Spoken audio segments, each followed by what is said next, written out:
MBBS in North America. 32 లక్షలకే MBBS. ప్రపంచవ్యాప్తంగా గుర్తింపున్న degree.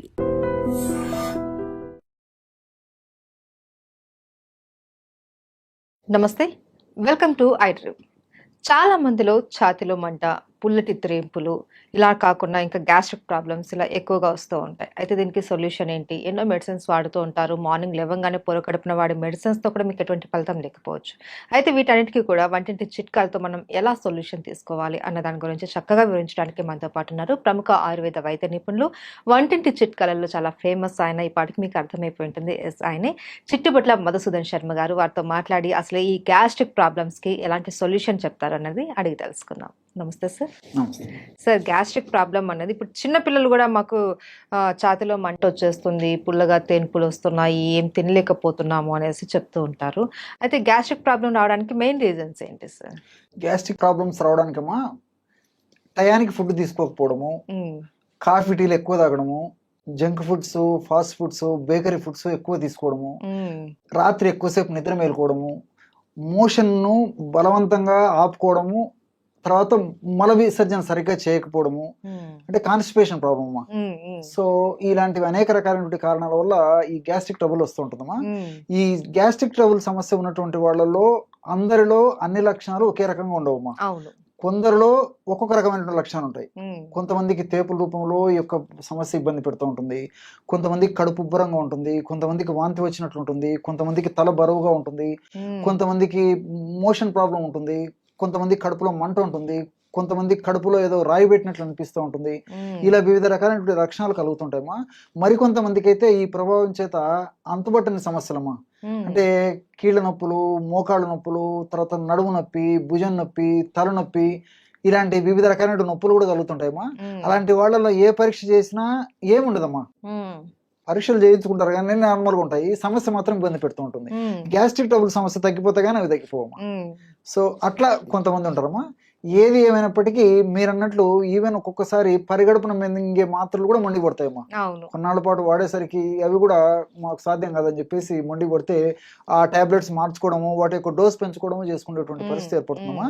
దీర్ఘకాలికంగా అలాంటి కృత్రిమ ఆధునిక రసాయన ఔషధాలు వాడడం ఏమాత్రం క్షేమదాయకం కాదమ్మా. కాబట్టి సేఫ్టీగా ఉన్నటువంటి క్షేమదాయకమైనటువంటి సైడ్ ఎఫెక్ట్స్ అయినటువంటి మందులు వాడుకోవడం మంచిదమ్మా, ఆహార ఔషధాలు. అందుకే అంటే సార్, మన కడుపు చల్లగా ఆరోగ్యంగా ఉంటేనే మనం ఆరోగ్యంగా ఉంటాము అనేసి చెప్తూ ఉంటారు. ఎగ్జాక్ట్లీ. అయితే సార్, ఏంటి సార్ ఈ గ్యాస్ట్రిక్ ప్రాబ్లం లక్షణాలు చెప్పారు, అలాగే ఇది ఎవరికి ఎక్కువగా వచ్చే అవకాశాలు ఉంటాయంటారు? సర్వసాధారణంగా చిన్న పిల్లలు తక్కువగా వస్తుంటుందమ్మా ఈ సమస్య. యుక్త వయసు ఉన్నటువంటి వాళ్ళలో, అదే విధంగా వయసు వచ్చినటువంటి వాళ్ళలో ఎక్కువ కలుగుతుంటాయమ్మా. యుక్త వయసు వచ్చిన వాళ్ళలో వీళ్ళకేమంటే ఆ వయసు ప్రభావం చేత ఆహారం సరిగ్గా టయానికి తినకపోవడము, ఈ ఫాస్ట్ ఫుడ్స్, జంక్ ఫుడ్స్, తర్వాత కొద్ది శాతం మందిలో ఈ ఆల్కహాల్, స్మోకింగ్ ఇలాంటివన్నీ కారణాలమ్మా. రాత్రి ఎక్కువసేపు నిద్ర మేల్కొంటుంటారు. ఇలాంటి కారణాల వల్ల చాలా వరకు యుక్త వయసు వాళ్ళలో కలుగుతుంటాయమ్మా. అదేవిధంగా ఈ చిన్నపిల్లల విషయానికి వస్తే వీళ్ళకు చాలా మందికి ఆ చిన్నపిల్లలకు ఆకలి తెలియదమ్మా. కాబట్టి ఆకలి తెలియక సరైనటువంటి ఆహారం సరిగ్గా తీసుకోలేకపోవడం చేత తెలిసి తెలియక వాళ్లకు ఈ యొక్క సమస్య వస్తుంటుంది. రెండోది ఏంటంటే చిన్నపిల్లలు ఈ జంక్ ఫుడ్స్ అవి ఎక్కువ తీసుకుంటుంటారమ్మా. దీని వల్ల కూడా ఈ గ్యాస్ట్రిక్ ట్రబుల్ సమస్యలు వస్తుంటాయి. అట్లే వయసు వచ్చినటువంటి వాళ్ళు చూసినట్లయితే వయసు వచ్చిన తర్వాత ఏదో ఒక సమస్య చుట్టుముట్టి ఇబ్బంది పెడుతూ ఉంటుందమ్మా, ఏదో ఒక రకమైన అనారోగ్యం. ఉదాహరణకి మనం 10 మందిని మనం గమనించినట్లయితే 50 సంవత్సరాలు దాటినటువంటి వాళ్ళలో, అలాగే చెప్పుకుంటూ పోతే ఈ రోజు 40 సంవత్సరాలు దాటినటువంటి వాళ్ళలో ఏదో ఒక సమస్య, అనారోగ్య సమస్య, ఏదో ఒకటి మాత్ర వేసుకుంటుండాల్సిందే, ఆ రోజును గడుపుతుండాల్సిందే. సో ఈ విధంగా వయస్సు పెరిగే కొద్దీ, వయస్సు వచ్చే కొద్దీ వ్యాధుల తాకిడి ఎక్కువైపోతుందమ్మా. వ్యాధుల తాకిడి ఎక్కువైపోద్ది, మందుల వాడకం ఎక్కువైపోతుంది. మందుల వాడకం ఎక్కువైపోద్ది, ప్లస్ ఉన్న మైనస్లు జాస్తి అయిపోతాయి. ఆ మైనస్లలో ఇది ఒకటమ్మా గ్యాస్ట్రిక్ ట్రబుల్. సో వాళ్ళు చాలా సఫర్ అయిపోతుంటారు అనమాట. ఆహారం కంటే మందులు జాస్తి అయిపోయేటువంటి పరిస్థితి, సంచి నిండా మందులతోనే కడుపు నింపుకోవాల్సిన పరిస్థితి ఏర్పడుతుంది. దీనివల్ల ఈ యొక్క జీర్ణ వ్యవస్థ అంతా అతలాకుతలమైపోయి వివిధ రకాలైనటువంటి గ్యాస్ట్రిక్ ట్రబుల్ సమస్యలు వస్తుంటాయి. కాబట్టి అందరికీ వస్తాయి, కానీ ఒక్కొక్కరికి ఒక రకమైన కారణాల వల్ల లక్షణాలు కూడా ఒక్కొక్క విధంగా ఉంటుంటాయమ్మా. అయితే కారణాలు ఏవైనా సరే సార్, ఈ ప్రాబ్లం అన్నది చాలా సివియర్ గా ఉంటుంది, చాలా మంది ఇబ్బంది పడిపోతూ ఉంటారు. అలాంటప్పుడు ఏం చేయాలి సార్? మనకు వంటింట్లో దొరికే చిట్కాలు ఏంటి? దీనికమ్మా అన్ని మనకు తెలిసినట్టువమ్మా, ఉమ్, కానీ ఇందులో ఇంత అద్భుతమైనటువంటి ఔషధ గుణాలు ఉన్నాయా, ఇంత రిజల్ట్స్ వస్తుందని చెప్పేసి ఆశ్చర్యం వేస్తున్నామా. మనం వాడి చూస్తే గానీ తెలియదు అనమాట దాని ఫలితము. కేవలం 3 ఆహార ఔషధాలమ్మా. ఓకే. జీలకర్ర, ధనియాలు, సోంపు గింజలు.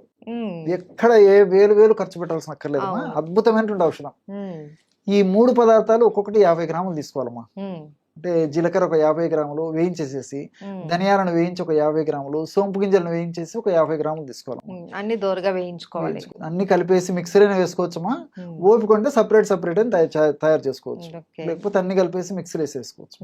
బాగా జల్లి పట్టేసేస్తే సరే ఒక 10 గ్రాములు అటు ఇటు అయినా ఇంచుమించు 140 గ్రామ్స్ 150 గ్రామ్స్ ఔషధం తయారైపోతుంది. మొత్తం పౌడర్, బ్రహ్మాండమైనటువంటి పౌడర్ తయారైపోతుంది. దాన్ని ఒక గాసీసారి నిల్వ ఉంచుకున్నామా. 1/2 టీ స్పూన్ ఉదయం ఆహారం తర్వాత అరచేతి మీద వేసుకొని కొద్దిగా చప్పరించేసేసి నీళ్ళు తాగేసేయాలమ్మా. కొద్దిగా 1/2 గ్లాస్ వాటర్. ఓకే. రాత్రి ఆహారం తిన్న తర్వాత కూడా ఒక 1/2 టీ స్పూన్ ఒక అరచేతులు వేసుకొని చప్పరించాలమ్మా. బాగా ఎంజాయ్ చేస్తూ అది చప్పరిస్తూ మింగేసేయాలి. ఒక కప్పు అంటే ఒక 100 ml వాటర్ తాగితే సరిపోతుంది. చిన్నపిల్లలు అయితే కొంచెం డోస్ తగ్గించుకోవాలమ్మా. అంటే 12-13 సంవత్సరాలు దాటినటువంటి వాళ్ళకందరికీ ఈ డోస్ సరిపోతుంది. ఇంకా 12-13 సంవత్సరాల కంటే తక్కువ ఉన్నటువంటి వాళ్ళలో 1/2 టీ స్పూన్ కాకుండా 1/4 టీ స్పూన్ ఆ రేంజ్ లో వాడుకుంటే సరిపోతుంది. సో ఇది వాడడం వల్ల ఏమైతుందంటే with in 3rd day 4th day నుంచి మంచి బ్రహ్మాండమైనటువంటి రిజల్ట్స్ వస్తాయమ్మా. సో ఇప్పుడు మనం చెప్పుకున్నటువంటి లక్షణాలన్నిటికి కూడా ఇది దివ్య ఔషధం. అన్ని దివ్య ఔషధం. ఇన్ని లక్షణాలు చెప్పాం కదమ్మా. ఏ లక్షణాలు కానివ్వండి, గ్యాస్ట్రిక్ ట్రబుల్ అంటే కేర్ ఆఫ్ అడ్రస్ ఇదే. అంత అద్భుతంగా పనిచేస్తుంది అనమాట. సో మనం ఆధునికంగా ఆలోచించినట్లయితేమా, ఇప్పుడు జీలకర్రలో థైమాల్ అనేటువంటి రసాయన పదార్థము, క్యూమినాల్డిహైడ్, ఎపిజెనిన్, ఇలాంటి ల్యూటియోలిన్ అనేటువంటి అనేక రకాలైన రసాయన పదార్థాలు ఉన్నాయమ్మా. ఇవన్నీ కూడా ప్రత్యక్షంగా పరోక్షంగా గ్యాస్ట్రిక్ జ్యూసెస్ ను పెంచేందుకు ఉపయోగపడతాయి. తర్వాత బైల్ జ్యూస్ అమ్మా. బైల్ జ్యూస్ బాగా ఉత్పత్తి అవుతూనే బాగా ఆకలి అవుతుంది, జీర్ణశక్తి బాగా జరుగుతూ ఉంటుంది. సో బైల్ జ్యూస్ బాగా ఉత్పత్తి అయ్యేందుకు ఈ జీలకర్రలో ఉన్నటువంటి ఇలాంటి అనేక రకాలైన రసాయన పదార్థాలు ఉపయోగపడతాయి. అట్లే ధనియాల్లో కొరియాండ్రాల్ అనేటువంటి రసాయన పదార్థము, ఇలాంటి రసాయన పదార్థాలు కూడా ఈ జీర్ణ వ్యవస్థలో వచ్చేటువంటి వివిధ రకాలైనటువంటి గ్యాస్ట్రిక్ ట్రబుల్ సమస్యలకు ఉపయోగపడతాయమ్మా. అంటే సోంపు గింజలమ్మా. సోంపు గింజలో ఎనథాలు, తర్వాత ఫైబరు, ఇలాంటి రసాయన పదార్థాలు ఉంటాయమ్మా. ఎనథాల్ అనేటువంటి ఈ రసాయన పదార్థము మనం తీసుకున్నటువంటి ఆహార పదార్థాలు పులవకుండా చేస్తాయి, బాగా జీర్ణమయ్యేటట్టు చేస్తాయి. తర్వాత చక్కగా విసర్జన అంటే వేస్ట్ పదార్థం త్వరగా విసర్జింపబడేదానికి కూడా ఎనథాల్ అనేటువంటి పదార్థం ఉపయోగపడతాయమ్మా. అదేవిధంగా ఫైబర్. ఈ ఫైబర్ కూడా మోషన్ ఫ్రీ అయ్యేందుకు ఉపయోగపడుతుంది. ఆహార పదార్థం పులవకుండా ఉపయోగపడుతుంది. అందులో మనకు తీసుకునేటువంటి ఆహార పదార్థాలమ్మా, ఇటువంటి ఆహార పదార్థాల్లో ఫైబర్ ఎక్కువగా ఉన్నటువంటిది ఈ సోపులోనేమా. అందులో ఈ రోజుల్లో నాగరికత ప్రభావం చేత, పాశ్చాత్య నాగరికత ప్రభావం చేత మనం ఫైబర్ వాడకం తగ్గిపోయిపోయిందమ్మా. కాబట్టి ఫైబర్ ఎక్కువగా ఉన్నటువంటి ఇలాంటి సోపు గింజలను వాడుకోవడం వల్ల గ్యాస్ట్రిక్ ట్రబుల్ సమస్యలు తగ్గిపోవడమే కాకుండా శరీరానికి కూడా చాలా రక్షణ ఇచ్చేసేసి ఈ షుగర్, బీపీ, వెయిట్ లాంటివి రాకుండా కూడా కంట్రోల్ చేస్తుందమ్మా ఫైబర్. సో ఇలా అంతేకాకుండా ఇందులో ఉన్నటువంటి పాలిఫినాల్స్ అనేటువంటి ఒక రసాయన పదార్థాలు కూడా ఈ రక్తనాళాల్లో ఫ్యాట్ వల్ల, కొలెస్ట్రాల్ వల్ల, తర్వాత ఈ ప్లేట్లెట్స్ వల్ల పూడికలు ఏర్పడకుండా కూడా ఉపయోగపడతాయమ్మా ఈ పాలిఫినాల్స్. సో మనం వాడేది గ్యాస్ట్రిక్ ట్రబుల్ అయినప్పటికీ గ్యాస్ట్రిక్ ట్రబుల్ వల్ల వచ్చేటువంటి సమస్యలు తగ్గిపోతాయి. అట్లే వెయిట్కు ఇది పనిచేస్తుందమ్మా. అంటే వెయిట్ వల్ల వచ్చేటువంటి సైడ్ ఎఫెక్ట్స్, అదేవిధంగా షుగర్ రాకుండా షుగర్ వల్ల వచ్చేటువంటి సైడ్ ఎఫెక్ట్స్ ను కంట్రోల్ చేస్తుంది. అదేవిధంగా ఈ రోజుల్లో గుండె జబ్బుల సమస్య చాలా మందిలో కలుగుతుందమ్మా. సో గుండెలో బ్లాక్ కావడము, రక్తనాళాల్లో పూడికలు ఏర్పడడం, ఆ పూడికలు కూడా వచ్చిన పూడికలు త్వరగా తగ్గించేందుకు, ఆ పూడికలు రాకుండా ఉండేందుకు కూడా ఇది ప్రొలాంగ్ చేసేందుకు కూడా ఈ యొక్క ఉపయోగపడుతుంది. మల్టీ బెనిఫిట్స్ ఉన్నాయి కాబట్టి అందరూ క్షేమదాయకంగా వాడుకోవచ్చమ్మా. చాలా అద్భుతమైనటువంటి ఔషధం అమ్మా. Okay sir. ఏ లక్షణాలు కనపడినా సరే మనకి 3 పదార్థాలతో చేసుకున్నటువంటి పౌడర్ కొద్దిగా తీసుకుంటే చాలు, చాలా చక్కటి రిలీఫ్ అయితే మనకు దక్కుతుంది. డెఫినెట్ అమ్మా. Thank you so much sir. నమస్తే.